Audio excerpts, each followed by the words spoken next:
It's great to be up here, and thanks to Dino and Shape and all the sponsors today for having us here. What a fantastic event.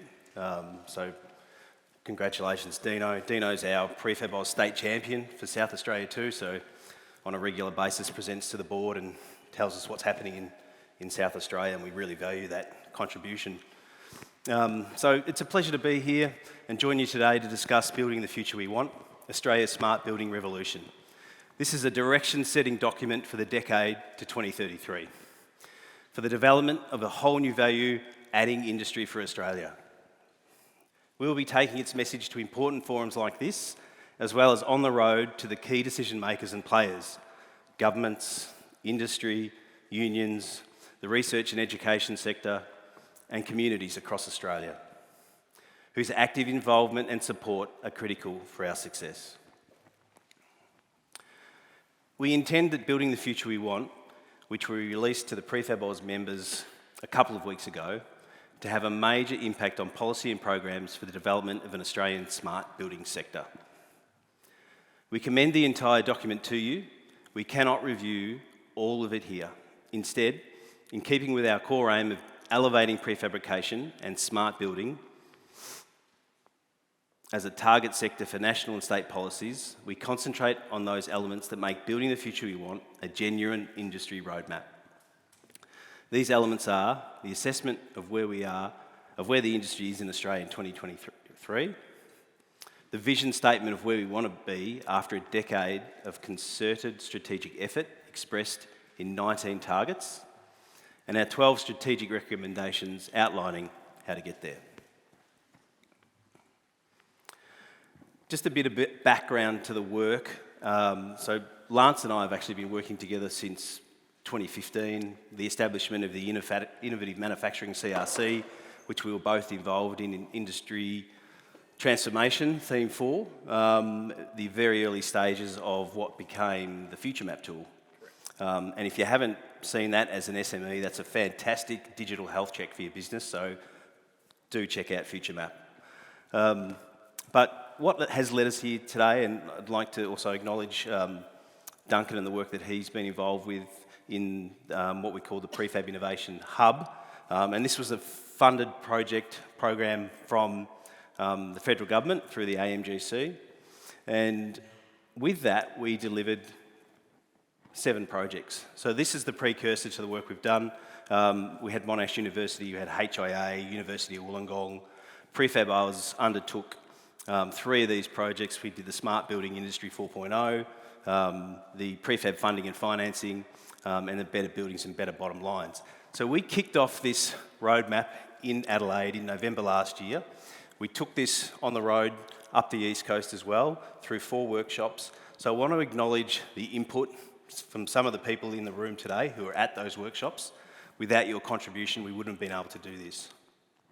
So this is a culmination of 12 months' work, engaging with the industry, and again, this is supposed to be an engaging session, so please provide questions, provide some input. It helps us to refine and deliver a better outcome for everybody. So this is the precursor. All of these projects were brought together in a workshop series, which then helped us develop this roadmap. So there was significant industry engagement across architecture, engineering, government, research. And I'm going to hand over to Lance now, and he's going to give you a bit of context. Thanks indeed, Damien. The roadmap is guided by an explicit purpose, which is to elevate policy recognition of smart building. Australia is the least industrialised of all the OECD nations, except for the tiny tax haven of Luxembourg.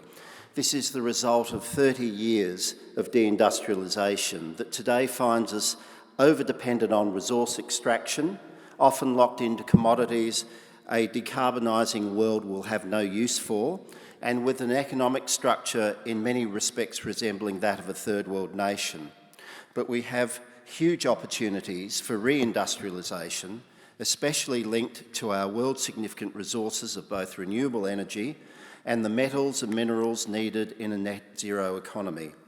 Decarbonisation using our renewable energy and adding value to our immense natural mineral resources to make the products a net zero economy needs, provides a virtuous cycle propelling Australia's reindustrialisation over the coming generation. The national government is taking steps.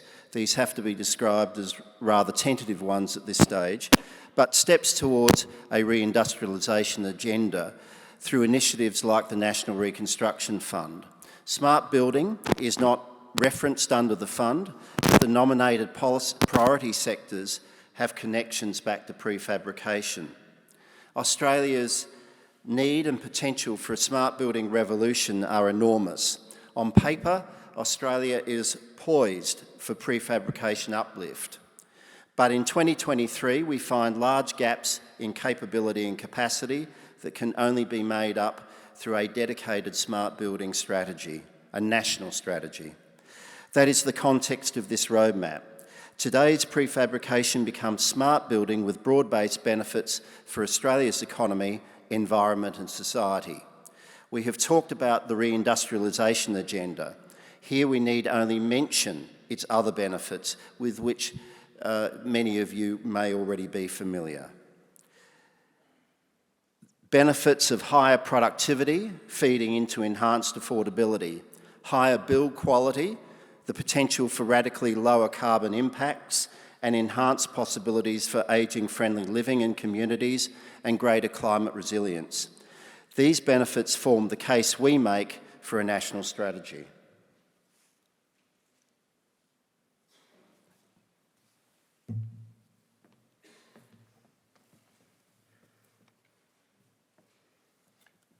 So where are we today? Currently, at less than 5% of total housing construction, Australia lags many other advanced economies. But the two key drivers for prefab takeoff, unmet housing demand alongside limited supply of labour, are very strong in Australia. Notice our position almost in the top right-hand corner. The drive for off-site production and construction comes from the imperative of higher productivity to serve unmet demand, especially in housing, alongside the limited supply of labour. Prefabrication's productivity advantage has been multiplied over the past decade by digital manufacturing technologies, or Industry 4.0, which has dramatically extended off-site's advantage and potential applications over conventional construction. Evidence points to the lagging productivity performance of the construction sector internationally. That challenge will be met not only by bringing more production and construction off-site, but fundamentally by grasping the potential of digital technologies integrated with new business models. A study by McKinsey finds that Australia has the conditions for smart building uplift, but significant industry capacity and capability deficits. Australia has an increasing cohort of leading and innovative businesses supplying high-quality prefab solutions to the market. Nevertheless, our low prefabrication uptake reflects an industry model still focused on basic structures and in which prefab is most defined by off-site production, yet to take on board the new processes of models.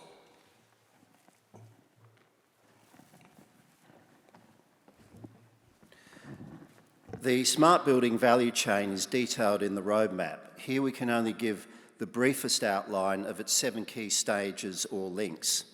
Smart building commences with a deterministic design and planning link, which sets the parameters and requirements of the subsequent stages. This stage locks in key features not only of the design, but of the entire execution of the project. Digital technologies are critical. This stage is key to achieving integration and the productivity and cost and time savings of smart building. Link 2 is the choice of inputs and intermediate processes. Critically, key materials requiring processing and manufacturing: steel, aluminium, timber and concrete. Extremely important will be the capacity to produce low or no carbon materials such as green or responsible steel, green aluminium and timber. Australia has vast raw materials and green energy sources, but low current capacity for value adding due to deindustrialisation.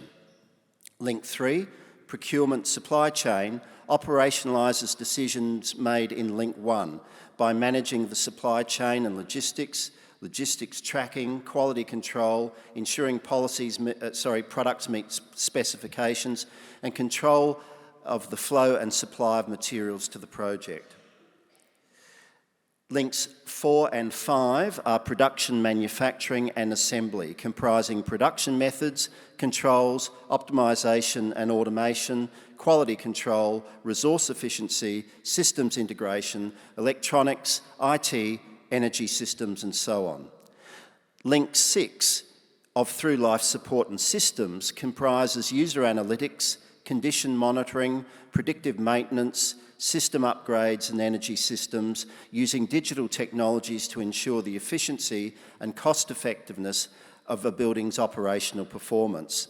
Smart building is about how buildings are made, certainly, but also about the use of technology to achieve high through-life performance in energy, in security, in monitoring the health of older or vulnerable occupants, and so on. Finally, Link 7, end markets, design thinking, social economic purpose and demand drivers comprise the major demand forces actively shaping the evolution of markets and industries. They can be used to drive aggregation and scale and help set high standards for innovation and performance.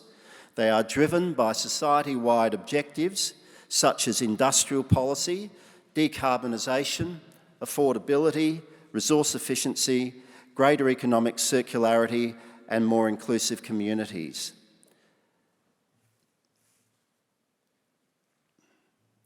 Despite much excellence and recent advances, the challenge before us is to go from prefabrication to smart building. Here is a smart building value chain again, but in a slightly different form. A moment ago, we simply described each link in a well-functioning smart building value chain. We now compare this to Australia's current position using the assessments made by industry participants at our workshops. In the first link, design planning, and the closely related third link, procurement supply chain, capabilities are low to medium. However, these links can be prepared for future growth. Barriers to entry and adoption of digital technologies in these links are fairly low, so capability can be developed. Link 2, again, covers inputs, raw materials and intermediate processes. That's to say manufacturing and value adding. Our current capabilities are low, but the opportunities are high given our immense mineral resources and supply of carbon-free renewable energy. Structural features and industry economics actually favour reshoring of energy-intensive manufacturing back to Australia. At least some manufacturing capacity has been retained and can be grown in future to meet demand for green steel and aluminium, amongst other things. Links 4 and 5, production, manufacturing and assembly, are critical but have low capability and capacity.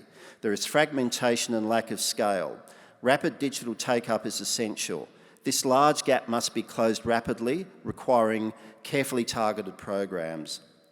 Link 6 of Through Life Support and Systems, the technology used to ensure high operational performance in energy and other areas, is fragmented and weak. There is low capability, but there are opportunities for catch-up to grow this subsector.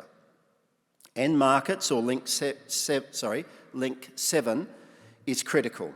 As we have said, a purposefully organised system of advanced public procurement creates the essential scale, coordination and alignment along all the links.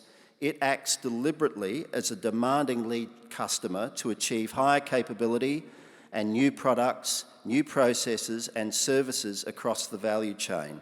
Australia lags badly compared to other advanced economies in strategic public procurement, but the capability of national, state and municipal authorities to grow in coordinated response to the expanding need is there. A final observation. Both ends of the value chain, Link 1, design, planning and end markets, Link 7, can drive integration and shape the sector in the direction we need to go in. They need to be mobilised deliberately and strategically.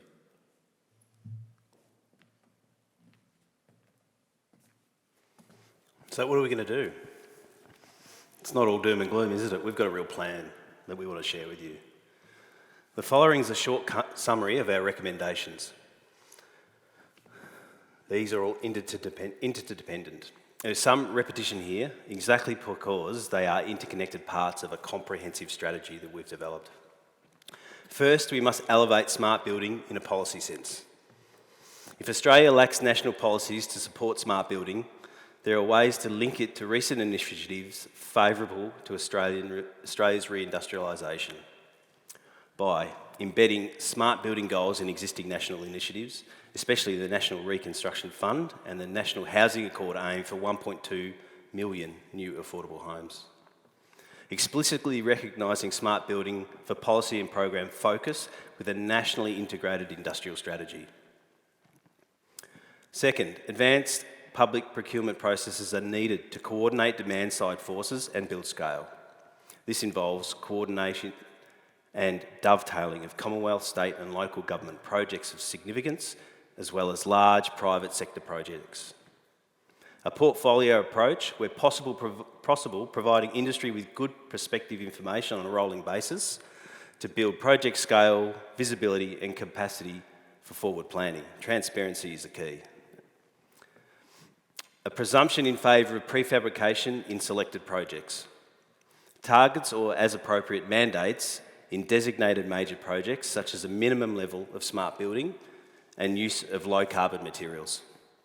Thirdly, we must apply public procurement intensively to specific large-scale projects, such as the 1.2 million new affordable homes, as mentioned, and, for example, the Brisbane Olympics, amongst others.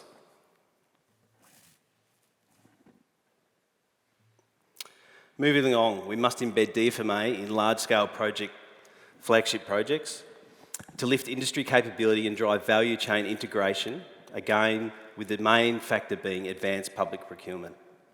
DFMA is critical to delivering large-scale projects and an integrated, capable value chain to mass customisation and to shifting the popular image of the industry towards higher quality, amenity and performance. DFMA, Design for Manufacture and Assembly, helps smart building deliver its critical goals of increased resource efficiency, greater affordability and higher productivity, and significantly reduce cost and construction times, reduce waste and defect-free production. Fifth, current financing models favour on-site over off-site construction. This hinders smart buildings in all directions, from low investor confidence to the underdevelopment of production capability. Again, advanced public procurement and large-scale projects like 1.2 million new homes can be platforms to bring together all levels of government, developers, financiers and superannuation funds, not only to improve the flow of funds, but to also drive solutions to a range of longer-term structural barriers, building investor confidence in future revenue streams and project pipelines. It is similar in standards and regulation. The current regulatory framework discourages the scale required for smart building and is fragmented and inconsistent between states. Inconsistency adds to barriers to financing. Yet regulation and standards can drive positive direction and frameworks for industry growth, reinforcing smart building as a preferred option for quality, through-life performance and good environmental characteristics. To the seventh area for recommendations, production, manufacturing, assembly and through-life support systems are the weakest links within the smart building value chain. Often lacking scale and capability, small and medium enterprises are reluctant to invest in the digital technologies and associated workforce skills that would in fact open up new business opportunities to them. Changing this means overcoming structural constraints and building firms' key capabilities, especially to distill information and shift and reorganise resources and effort to meet new challenges and opportunities. Hence, we propose a national program to accelerate digital adoption for smart building, to be delivered through a network of future factories forming a national prefabrication innovation hub. This recommendation connects to many others, including on business model innovation. This is about extending digital technologies to expand markets and provide products and ongoing services that assure not only efficiency in production and construction, but also the effectiveness of the building throughout its operational life.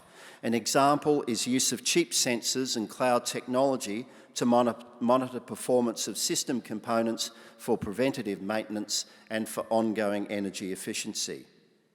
Now to 9, building the future workforce. The conventional construction workforce is under immense pressure right now, and the future workforce required to take on digital factory-based off-site production hardly yet exists. We propose a cooperative dialogue and negotiations between unions, industry and training providers towards a workforce development framework for smart building and prefabrication.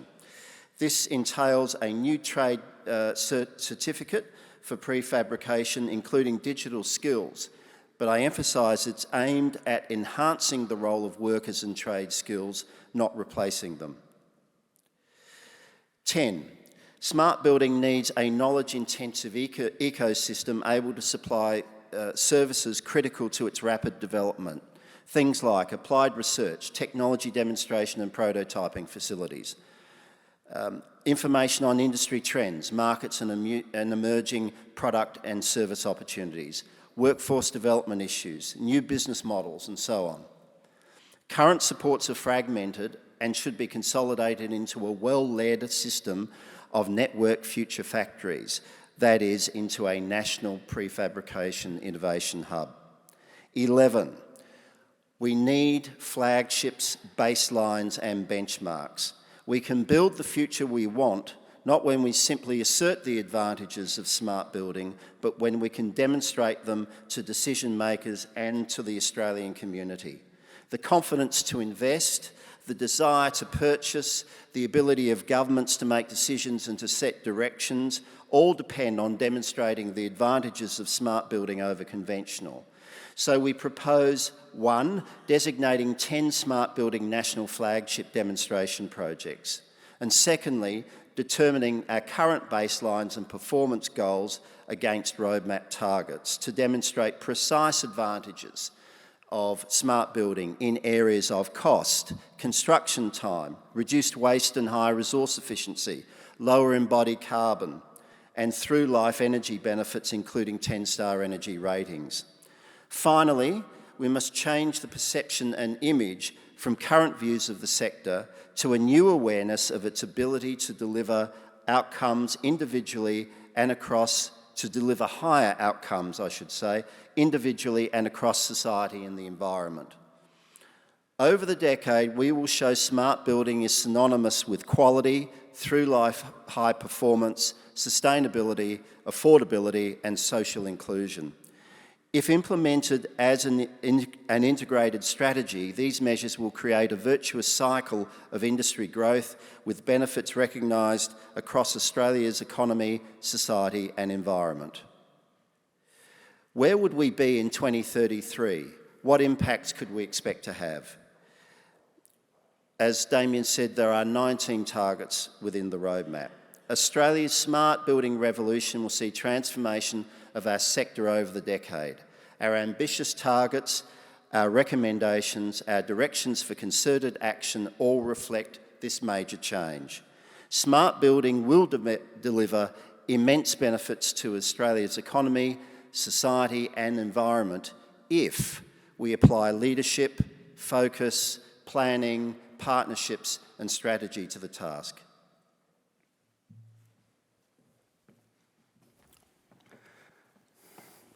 So, getting to where we need to be over the next decade means having several critical things and processes in place. It starts with recognising the needs across Australian society through strong mission-oriented policies, projects and programs. It will depend on making the connections across these challenges, economic, social and environmental, through clear directions and leadership.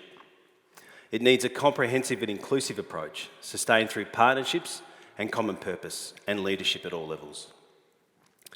That is why we developed our roadmap for the decade 2023 to 2033. We ask you to consider in detail the proposals in Building the Future We Want, Australia's Smart Building Revolution. Thank you for your interest, and we look forward to working with you.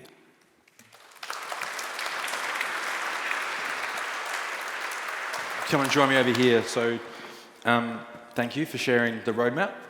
Can I ask that we're going to email everyone after this event, are we able to share that roadmap with everyone, like send them the PDF? Yeah, I think we can do that. Okay, awesome. I'll be quick here. There's a common theme that's come up, so well done to Nick from Arup for highlighting this and getting the most likes in terms of your question. And it did appear at the end, but are circular economy principles and processes being considered in the prefabrication strategies? There was commentary that the value chain didn't seem to include that a little bit. Is there anything you can comment on that?